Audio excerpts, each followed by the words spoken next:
ಕೊನೆಗೂ ಹೊರಬಿತ್ತು ಅಸಲಿ ಸತ್ಯ. ಗಿಲ್ಲಿ ಕಾವ್ಯ ಒಂದಾದ್ರು.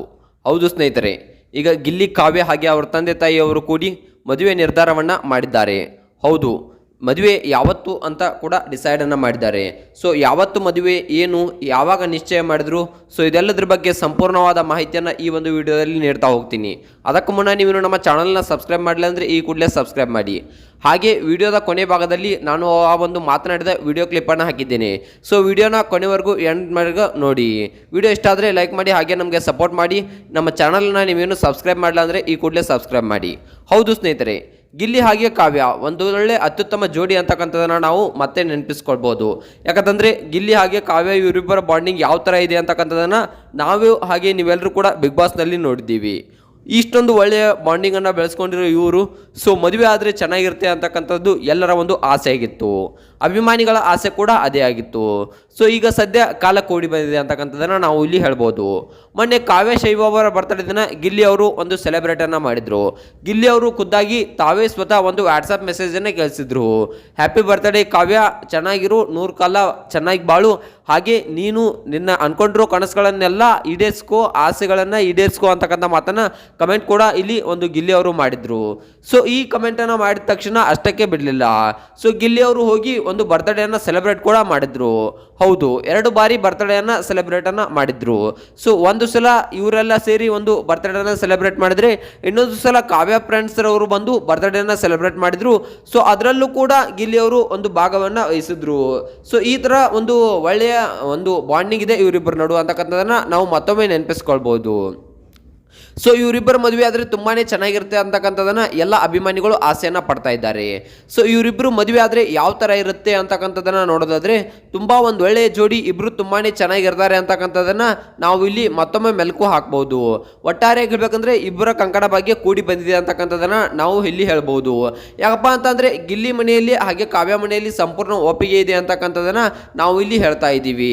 ಯಾಕಂತಂದರೆ ಗಿಲ್ಲಿ ಮನೆಯಲ್ಲಿ ಕೇಳಿದಾಗ ಗಿಲ್ಲಿಯ ಯಾರನ್ನ ಮದುವೆ ಆಗ್ತೀನಿ ಅಂತಾನೋ ಸೊ ಅವರನ್ನೇ ನಾವು ಮದುವೆ ಮಾಡಿಕೊಡ್ತೀವಿ ಅಂತಕ್ಕಂಥ ಮಾತನ್ನ ಇಲ್ಲಿ ಗಿಲ್ಲಿ ಅವರ ಮನೆಯಲ್ಲಿ ಗಿಲ್ಲಿ ಅವರ ಒಂದು ತಂದೆ ತಾಯಿ ಅವರು ಹೇಳ್ತಿದ್ದಾರೆ. ಇನ್ನು ಗಿಲ್ಲಿ ಅವರನ್ನು ಕೇಳಿದಾಗ ಗಿಲ್ಲಿ ಅವರು ಏನು ಹೇಳಿದ್ರಪ್ಪ ಅಂತಂದರೆ, ಈ ಹಿಂದೆ ಸೊ ನಾನು ಮದುವೆ ಆಗ್ತೀನಿ, ಸೊ ನನ್ನ ಕರಿಯರ್ ಮೇಲೆ ಫೋಕಸ್ ಮಾಡಬೇಕು ಅಂತಕ್ಕಂಥ ಮಾತನ್ನ ಇಲ್ಲಿ ಗಿಲ್ಲಿ ಅವರು ಹೇಳಿದರು. ಸೊ ನಾನು ಸಾಕಷ್ಟು ಸಿನಿಮಾಗಳಲ್ಲಿ ನಟಿಸಬೇಕು, ಸೊ ಅಭಿನಯ ಮಾಡಬೇಕು, ಹಾಗೆ ನಂತರ ನಾನೊಂದು ಡೈರೆಕ್ಷನ್ ಫೀಲ್ಡ್ಗೆ ಅಂದರೆ ನಿರ್ದೇಶನದಕ್ಕೆ ಒಂದು ಫೀಲ್ಡ್ಗೆ ಕಾಲಿಡಬೇಕು, ನಾನು ಒಳ್ಳೆಯ ನಿರ್ದೇಶಕನಾಗಬೇಕು ಅಂತಕ್ಕಂಥ ಮಾತನ್ನ ಇಲ್ಲಿ ಗಿಲ್ಲಿ ಅವರೇ ಸ್ವತಃ ಖುದ್ದಾಗಿ ಒಂದು ತರುಣ್ ಸುಧೀರ್ ಅವರ ಮುಂದೆ ತರುಣ್ ಸುಧೀರ್ ಅವರು ಸಿನಿಮಾ ಆಫರ್ ಕೊಡೋಕೆ ಅಂತ ಕರೆದಾಗ ಸೊ ಈ ರೀತಿಯಾದ ಮಾತನ್ನ ಸೊ ತರುಣ್ ಸುಧೀರ್ ಅವ್ರ ಮುಂದೆ ಹೇಳಿದ್ರು. ಸೊ ಇನ್ನು ನೋಡೋದಾದ್ರೆ, ಇನ್ನು ಕಾವ್ಯ ಶೈವ ಅವರ ಬಗ್ಗೆ ನೋಡೋದಾದ್ರೆ, ಕಾವ್ಯ ಶೈವ ಅವರು ಕೂಡ ಸಂಪೂರ್ಣವಾದ ಒಪ್ಪಿಗೆಯನ್ನ ನೀಡಿದ್ದಾರೆ. ಸೊ ಯಾವ ರೀತಿ ಒಪ್ಪಿಗೆಯನ್ನ ನೀಡಿದ್ದಾರೆ ಅಪ್ಪ ಅಂತಂದ್ರೆ, ನಮ್ಮ ತಂದೆ ತಾಯಿ ಯಾರನ್ನ ಚೂಸ್ ಮಾಡ್ತಾರೋ ಸೊ ನಾನು ಅವರನ್ನೇ ಮದುವೆ ಆಗ್ತೀನಿ ಅಂತಕ್ಕಂಥ ಮಾತನ್ನ ಇಲ್ಲಿ ಒಂದು ಕಾವ್ಯ ಶೈವ ಅವರು ಸ್ಪಷ್ಟವಾಗಿ ಹೇಳಿದ್ದಾರೆ. ಸೊ ಕಾವ್ಯ ಶೈವ ಅವರು ಸ್ಪಷ್ಟವಾಗಿ ಹೇಳಿರೋದು ನೋಡಿದ್ರೆ, ಇಲ್ಲಿ ಕಾವ್ಯ ಶೈವ ಅವರ ತಂದೆ ತಾಯಿಯನ್ನ ಕೇಳಿದ್ರೆ, ಸೊ ನನ್ನ ಮಗಳು ಯಾರನ್ನ ಮದುವೆ ಆಗ್ತೀನಿ ಅಂತಾಳು, ಸೊ ಅವರಿಗೆ ನಾನು ಮದುವೆಯನ್ನ ಮಾಡಿಕೊಡ್ತೀನಿ, ಸೊ ಅವರು ಯಾರೇ ಆಗಿರಲಿ, ಗಿಲ್ಲಿ ಆಗಿರಲಿ, ಯಾರೇ ಆಗಿರಲಿ ಅಂತಕ್ಕಂಥ ಮಾತನ್ನ ಇಲ್ಲಿ ಹೇಳಿದ್ದಾರೆ. ಸೊ ಇದೆಲ್ಲದನ್ನು ನೋಡಿದ್ರೆ ಏನು ಅನಿಸುತ್ತಪ್ಪ ಅಂತಂದ್ರೆ, ಖಂಡಿತವಾಗಿಯೂ ಕಾವ್ಯ ಶೈವ ಅವರ ಮನೆಯಲ್ಲೂ ಒಪ್ಪಿಗೆ ಇದೆ.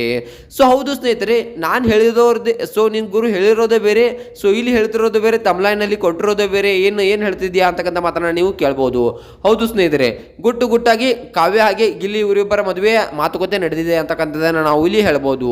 ಸೊ ಗಿಲ್ಲಿ ಅವರ ತಂದೆ ತಾಯಿ ಆಗಿರ್ಬೋದು ಅಥವಾ ಇವರು ಕಾವ್ಯ ಶೈವ ಅವರ ತಂದೆ ತಾಯಿ ಆಗಿರ್ಬೋದು, ಇಬ್ಬರ ಒಪ್ಪಿಗೆಯೂ ಖಂಡಿತವಾಗಿ ಇದೆ. ಸೊ ಗಿಲ್ಲಿ ಅವರನ್ನ ಊಟಕ್ಕೆ ಇನ್ವೈಟ್ ಮಾಡಿದ್ರು. ಸೊ ಆ ಊಟಕ್ಕೆ ಒಂದು ಗಿಲ್ಲಿ ಅವರು ಹೋಗೋಕ್ಕೆ ಆಗಲಿಲ್ಲ ಕಾವ್ಯ ಶೈವ ಅವರ ಮನೆಗೆ. ಸೊ ಅದಕ್ಕಾಗಿ ಸ್ವಲ್ಪ ಮನಸ್ತಾಪಗಳು ಗಿಲ್ಲಿ ಹಾಗೆ ಕಾವ್ಯ ಮಧ್ಯೆ ಆಗಿದ್ದುಂಟು. ಸೊ ಸ್ವಲ್ಪ ದೂರ ಕೂಡ ಆಗಿದ್ದುಂಟು. ಇನ್ನು ನೆಕ್ಸ್ಟ್ ನೋಡೋದಾದ್ರೆ, ಒಂದು ಇವರು ಯಾರಪ್ಪ ಅಂತ ಅಂದರೆ ಅವರ 2ನೇ ಹೆಂಡತಿ ಅಂತೆ ನೀವು ಅಂತಕ್ಕಂಥದ್ದು, ಧನುಷ್ ಅವರ 2ನೇ ಹೆಂಡತಿ ಅಂತಕ್ಕಂಥದ್ದು ನೀವು ಅಂತಕ್ಕಂಥ ಸುದ್ದಿಗಳು ಕೂಡ ಹರಿದಾಡ್ತಾ ಇದ್ವು. ಸೊ ಅದಕ್ಕೂ ಕೂಡ ಒಂದು ಫುಲ್ ಸ್ಟಾಪನ್ನು ಕಾವ್ಯ ಶೈವ ಅವರು ಒಂದು ತಮ್ಮ ಇನ್ಸ್ಟಾಗ್ರಾಮ್ ಖಾತೆಯ ಮೂಲಕ ಸರಿಯಾದ ಉತ್ತರವನ್ನು ನೀಡಿದರು. ಅದು ಹೇಗಪ್ಪ ಅಂತಂದರೆ, ಯಾರೋ ಒಬ್ಬ ಅಭಿಮಾನಿ ಸೊ ನೀವು ಧನುಷ್ ಅವರ 2ನೇ ಹೆಂಡತಿ ಅಂತೇನಾ ಅಂತಕ್ಕಂಥ ಮಾತನ್ನು ಇಲ್ಲಿ ಕೇಳಿದ್ರು. ಸೊ ಅದಕ್ಕೆ ಒಂದು ತಕ್ಕ ಪಾಠವನ್ನು ಸೊ ಕಾವ್ಯ ಶೈವ ಹಾಗೆ ಗಿಲ್ಲಿ ಅವರು ತೆಗೆದುಕೊಂಡಿದ್ರು. ಕಾವ್ಯ ಶೈವ ಅವರು ಅದಕ್ಕೆ ಉತ್ತರವನ್ನು ಕೊಟ್ಟಿದ್ರು. ಸೊ ಏನಪ್ಪ ಅಂತಂದರೆ, ಹೌದು, ನಾನು ಕಾವ್ಯಶೈವ ಅವರ ನಾನು ಧನುಷ್ ಅವರ ಹೆಂಡ್ತಿನ ನಿಮಗೆ ಯಾಕೆ ಬೇಕು, ಸೊ ನಾನು ಏನು ಬೇಕಾದರೂ ಇರ್ತೀನಿ, ಅವರೊಂದಿಗೆ ಫ್ರೆಂಡ್ಶಿಪ್ ಮಾತ್ರ ನನ್ನ ಹತ್ರ ಇದೆ, ಸೊ ಅವರೊಂದಿಗೆ ನಾನು ಪಾರ್ಟಿ ಪಬ್ಗೆ ಹೋದಾದ ಮಾತ್ರಕ್ಕೆ ಸೊ ನಮ್ಮಿಬ್ಬರ ನಡುವೆ ಪ್ರೀತಿ ಇದೆ ಅಂತಕ್ಕಂಥ ಮಾತನ್ನ ನೀವು ಹೇಳೋದು ತಪ್ಪಾಗುತ್ತೆ ಅಂತಕ್ಕಂಥ ಮಾತನ್ನ ಇಲ್ಲಿ ಹೇಳಿದ್ರು. ಸೊ ನಿಮ್ಮ ತಂಗಿ ಅಥವಾ ಅಕ್ಕಂಗೂ ಸೊ ಇದೇ ರೀತಿ ಕೇಳ್ತೀರಾ, ನಿಮ್ಮ ಅಕ್ಕನೋ ಅಥವಾ ತಂಗಿ ಮದುವೆ ಆದರೆ ಯಾರ ಜೊತೆ ಆದರೂ ಮಾತನಾಡಿದರೆ ಸೊ ಅವರು ನಿಮ್ಮ ತಂಗಿ ಅಥವಾ ಅಕ್ಕನ ಎರಡನೇ ಹೆಂಡತಿ ಆಗ್ಬಿಡ್ತಾರ ಅಂತಕ್ಕಂಥ ಮಾತನ್ನ ಇಲ್ಲಿ ಒಂದು ಕಾವ್ಯಶೈವರು ಸ್ಪಷ್ಟವಾಗಿ ಆ ಒಂದು ಅಭಿಮಾನಿಗೆ ತಕ್ಕ ಪಾಠವಾದ ಉತ್ತರವನ್ನ ನೀಡಿದ್ರು. ಸೊ ಇದಕ್ಕೆ ಗಿಲ್ಲಿ ಅವರು ಕೂಡ ಫುಲ್ ಗರಂ ಆಗಿ ಗಿಲ್ಲಿ ಅವರು ಕೂಡ ಆ ಒಂದು ಅಭಿಮಾನಿಗೆ ಕ್ಲಾಸ್ ಅನ್ನ ತೆಗೆದುಕೊಂಡಿದ್ರು. ಸೊ ಈ ರೀತಿಯಾದ ಬಾಂಡಿಂಗ್ ಇವರಿಬ್ಬರಲ್ಲಿದೆ. ಸೊ ಕಾವ್ಯಶೈವ ಅವರಿಗೆ ಏನಾದರೂ ಕೂಡ ಗಿಲ್ಲಿ ಅವರು ಒಂದು ತಕ್ಷಣ ರಿಯಾಕ್ಟ್ ಅನ್ನ ಮಾಡ್ತಾರೆ. ಸೊ ನಾವು ಅದನ್ನ ಬಿಗ್ ಬಾಸ್ ನಲ್ಲಿ ಕೂಡ ನೋಡಿದ್ದೇವೆ. ಸೊ ಹೌದು, ಯಾಕಂತಂದ್ರೆ ನಾವು ಬಿಗ್ ಬಾಸ್ ನಲ್ಲಿ ನೋಡಿರೋದ ರೀತಿ ಯಾವುದಪ್ಪ ಅಂತ ಅಂದ್ರೆ ಸೊ ಗಿಲ್ಲಿ ಅವರು ಒಂದು ಕಾವ್ಯಶೈವ ಅವ್ರಿಗೋಸ್ಕರ ಆಟವನ್ನ ಆಡೋಕೆ ಶುರು ಮಾಡ್ತಾರೆ. ಕಾವ್ಯಶೈವ ಅವರು ಸೋಲ್ಬಾರ್ದು ಅಂತಕ್ಕಂಥ ಮೈಂಡ್ ಸೆಟ್ ನ ಮೂಲಕ ಒಂದು ಆಟವನ್ನ ಆಡೋಕೆ ಶುರು ಮಾಡ್ತಾರೆ. ನಾನು ಸೋತ್ರು ಸರಿ, ಆದ್ರೆ ಕಾವ್ಯ ಸೋಲ್ಬಾರ್ದು ಅಂತಕ್ಕಂಥದನ್ನ ಇಲ್ಲಿ ಗಿಲ್ಲಿ ಅವರು ಮತ್ತೊಮ್ಮೆ ನೆನ್ಪು ಮಾಡಿಕೊಂಡು ಆಟವನ್ನ ಆಡ್ತಾರೆ. ಸೊ ಆ ರೀತಿಯಾದ ಆಡಿದ ಆಟ ಸೊ ಎಲ್ಲರ ಮನಸ್ಸಿನ ಮೇಲೆ ಪ್ರಭಾವವನ್ನ ಬೀರಿದೆ.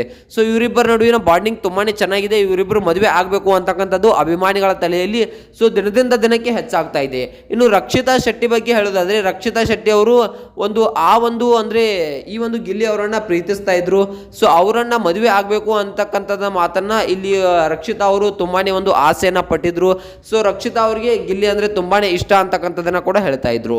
ಸೊ ಇನ್ನು ಮುಂದೆ ಬಂದ್ಬಿಟ್ಟು ನೋಡೋದಾದ್ರೆ ರಕ್ಷಿತಾ ಫ್ಯಾನ್ಸ್ಗಳು ಸ್ವಲ್ಪ ಕಮೆಂಟ್ ಅನ್ನ ಮಾಡ್ತಾ ಇದ್ದಾರೆ. ಸೊ ಯಾವ ರೀತಿ ಕಮೆಂಟ್ ಅನ್ನ ಮಾಡ್ತಿದ್ದಾರೆ ಅಪ್ಪ ಅಂತಂದ್ರೆ, ಗಿಲ್ಲಿಗೆ ಕಾವ್ಯ ಸರಿ ಹೊಂದೋದಿಲ್ಲ, ಕಾವ್ಯಶೈವ ಅವರು ಒಂದು ಧನುಷ್ ಅವರ ಜೊತೆ ಅಫೇರ್ ಅನ್ನ ಇಟ್ಕೊಂಡಿದ್ದಾರೆ. ಸೊ ಗಿಲ್ಲಿ ಕಾವ್ಯ ಜೋಡಿ ಸರಿ ಆಗಲ್ಲ. ಸೊ ಇವರಿಬ್ಬರದು ಒಂದು ಒಳ್ಳೆಯ ಕುಟುಂಬ ಅಲ್ಲ. ಸೊ ಹಾಗೆ ಗಿಲ್ಲಿ ಅವ್ರದ್ದು ಒಂದು ಮಾಂಸಾಹಾರಿ ಕುಟುಂಬ, ಒಂದು ಕಾವ್ಯ ಅವ್ರದ್ದು ಸಸ್ಯಾಹಾರಿ ಕುಟುಂಬ. ಸೊ ಇವರಿಬ್ಬರ ಬಾಂಡಿಂಗ್ ಸರಿಯಾಗಿರಲ್ಲ ಅಂತಕ್ಕಂಥ ಮಾತನ್ನ ಒಂದು ಇಲ್ಲಿ ಕಮೆಂಟ್ ಅನ್ನ ಮಾಡ್ತಾ ಇದ್ದಾರೆ ರಕ್ಷಿತಾ ಫ್ಯಾನ್ಸ್ ಅವರು. ಹೌದು ಸ್ನೇಹಿತರೆ, ಸೊ ಈ ರೀತಿಯಾದ ಫ್ಯಾನ್ಸ್ಗಳ ಕಮೆಂಟ್ನಿಂದ ಒಂದಿಷ್ಟು ಜನ ಬೇಸತ್ತು ಹೋಗಿದ್ದಾರೆ. ಹೌದು, ಇನ್ನು ಗಿಲ್ಲಿ ಹಾಗೆ ಕಾವ್ಯ ಇವರಿಬ್ಬರ ಮದುವೆ ಫಿಕ್ಸ್ ಆಗಿದೆ ಅಂತಕ್ಕಂಥದ್ದನ್ನ ಮತ್ತೊಮ್ಮೆ ನಾವು ನೋಡ್ಬೋದು. ಸೊ ಯಾವತ್ತು ಫಿಕ್ಸ್ ಆಗಿದೆ, ಏನಾಗಿದೆ ಅಪ್ಪ ಅಂತದನ್ನ ನೋಡೋದಾದ್ರೆ ಖಂಡಿತವಾಗಿಯೂ ಸ್ನೇಹಿತರೆ ಸೊ ಇವರಿಬ್ಬರ ಮದುವೆ ಕಂಡಿಷ್ಟು ಫಿಕ್ಸ್ ಆಗಿದೆ ಅಂತಕ್ಕಂಥ ಮಾಹಿತಿಗಳು ನಮಗೆ ಬಲ್ಲ ಮೂಲಗಳಿಂದ ತಿಳಿದು ಬರ್ತಾ ಇವೆ. ಸೊ ಯಾವತ್ತು ಫಿಕ್ಸ್ ಆಗಿದೆ ಅಂತಕ್ಕಂಥದ್ದನ್ನ ನೋಡೋದಾದ್ರೆ ಸೊ ಹೌದು, ಇದು ಏಪ್ರಿಲ್ ತಿಂಗಳು. ಹೌದು ಸ್ನೇಹಿತರೆ, ಅಂದರೆ ಮುಂದಿನ ತಿಂಗಳು 26ನೇ ತಾರೀಕಿನಂದು ಸೊ ಇವರಿಬ್ಬರ ಮದುವೆ ಫಿಕ್ಸ್ ಆಗಿದೆ ಅಂತಕ್ಕಂಥ ಸುದ್ದಿಗಳು ತುಂಬಾನೇ ಕೇಳಿ ಬರ್ತಾ ಇವೆ. ಸೊ ಇದು ಎಷ್ಟು ಮಟ್ಟಿಗೆ ಸರಿ, ಎಷ್ಟು ಮಟ್ಟಿಗೆ ಸುಳ್ಳು ಅಂತಕ್ಕಂಥದ್ದು ನಮಗೆ ಗೊತ್ತಿಲ್ಲ. ಸೊ ಆದರೆ ಕೆಲವು ಮೂಲಗಳಿಂದ ನಾವು ನೋಡಿರೋದಾದ್ರೆ ಇದು 100% ಸತ್ಯ ಅನ್ನೋದು ನಮಗೆಲ್ಲ ತಿಳಿದು ಬರ್ತಾ ಇದೆ. ಸೊ ಕಾವ್ಯ ಹಾಗೆ ಗಿಲ್ಲಿ ಅವರು ಇತ್ತೀಚೆಗೆ ಸೊ ಒಟ್ಟೊಟ್ಟನೆ ಓಡಾಡೋದು ಸ್ವಲ್ಪ ಕಮ್ಮಿ ಮಾಡಿದ್ದಾರೆ. ಸೊ ಇವರಿಬ್ಬರು ಒಂದಿಷ್ಟು ಕಾಲ್ನಲ್ಲಿ ಮಾತನಾಡೋದು ಕೂಡ ಕಡಿಮೆ ಮಾಡಿದ್ದಾರೆ. ಸೊ ಇವರಿಬ್ಬರ ನಡುವೆ ಸ್ವಲ್ಪ ಮಾತುಕತೆಗಳು ಕಡಿಮೆ ಆಗಿದೆ. ಸೊ ಈ ರೀತಿ ಎಲ್ಲ ನೋಡೋದಾದ್ರೆ ಇವರಿಬ್ಬರು ದೂರ ಆಗ್ತಿದ್ದಾರೆ. ಸೊ ಯಾಕೆ ನೀವು ಮದುವೆ ಆಗ್ತಿದ್ದಾರೆ ಅಂತಕ್ಕಂಥ ಮಾತನ್ನ ಹೇಳ್ತಿದ್ರಿ ಅಂತಕ್ಕಂಥದನ್ನ ನೀವು ಇಲ್ಲಿ ಕೇಳ್ಬೋದು. ಹೌದು ಸ್ನೇಹಿತರೆ, ಇವರಿಬ್ಬರು ದೂರ ಆಗ್ತಿರೋಕೆ ಆ ಮದುವೆನೇ ಕಾರಣ ಅಂತಕ್ಕಂಥದನ್ನ ಇಲ್ಲಿ ಕೆಲವೊಂದಿಷ್ಟು ಮಾಧ್ಯಮಗಳು ಹೇಳ್ತಾ ಇವೆ. ಸೊ ಇವರಿಬ್ಬರು ಮದುವೆ ಕಾರ್ಯದಲ್ಲಿ ನಿರತರಾಗಿದ್ದಾರೆ, ಅಂದ್ರೆ ಮದುವೆ ಕಾರ್ಯದಲ್ಲಿ ಬ್ಯುಸಿ ಆಗಿದ್ದಾರೆ. ಸೊ ಅದಕ್ಕಾಗಿ ದೂರ ಅಡ್ಡಾಡ್ತಾ ಇದ್ದಾರೆ. ಯಾವುದೇ ಫಂಕ್ಷನ್ಗಳು ಕೂಡ ಅಟೆಂಡ್ ಆಗ್ತಾ ಇಲ್ಲ ಅಂತಕ್ಕಂಥ ಮಾತನ್ನ ಸೊ ಕೆಲವೊಂದಿಷ್ಟು ಮಾಧ್ಯಮಗಳ ಮೂಲಕ ನಮಗೆ ತಿಳಿದು ಬಂದಿದೆ. ಸೊ ಇವ್ರ ಬಗ್ಗೆ ನಿಮ್ಗೆ ಏನಿಸುತ್ತೆ ಅನ್ನೋದನ್ನ ಕಮೆಂಟ್ ಮಾಡಿ. ವಿಡಿಯೋ ಇಷ್ಟ ಆದರೆ ಲೈಕ್ ಮಾಡಿ, ಶೇರ್ ಮಾಡಿ, ಹಾಗೆ ಸಬ್ಸ್ಕ್ರೈಬ್ ಮಾಡೋದ್ರ ಮೂಲಕ ನಮಗೆ ಸಪೋರ್ಟ್ ಮಾಡಿ. ಮತ್ತೆ ಮುಂದಿನ ವಿಡಿಯೋದಲ್ಲಿ ಸಿಗೋಣ. ಅಲ್ಲಿವರೆಗೂ ಬಾಯ್ ಬಾಯ್, ಟೇಕ್ ಕೇರ್, ಸಿ ಯು.